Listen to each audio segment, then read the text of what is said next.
Hi, అందరికీ నమస్కారం. శనివారం పొద్దున పనులు ఇలా మొదలయ్యాయి.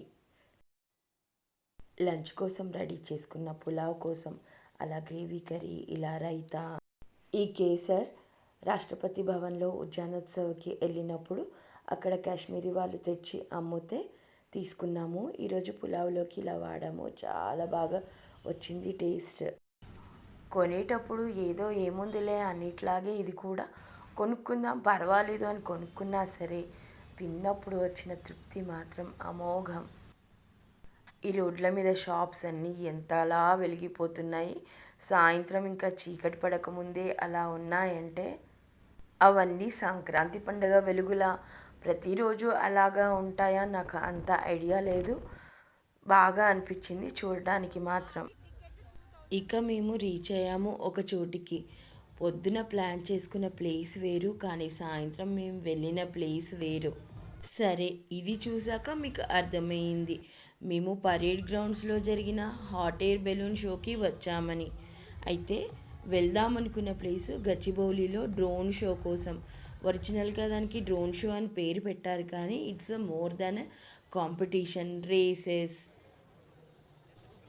సాకర్, మ్యారథాన్ అవన్నీ పార్టిసిపెంట్స్కి ఎక్కువగా మజా వస్తుంది. అయితే చూసే వాళ్ళకు కూడా వస్తుంది, కానీ టికెట్స్ అన్నీ బుక్ అయిపోయి స్టేడియం అంతా ఫిల్ అయిపోతుందంట. అందుకోసం ఫ్రీ ఎంట్రీ ఆపేశారు.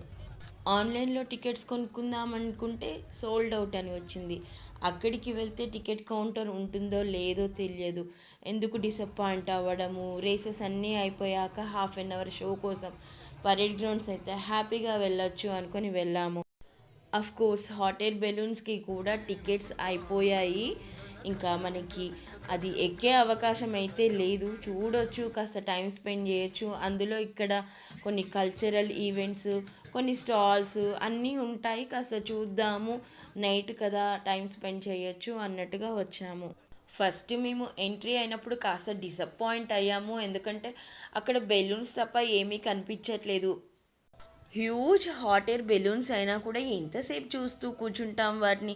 కాస్త జనాల సందడి ఉండాలి కదా అనిపించి అలా నడుచుకుంటూ చూద్దాంలే అని చెప్పేసి అలా అలా నడుస్తుంటే కొంచెం దూరం వచ్చాక మనుషుల సందడి, కల్చరల్ ఈవెంట్స్, స్టాల్స్ అన్నీ కనిపించాక వైబ్రెంట్గా అనిపించింది.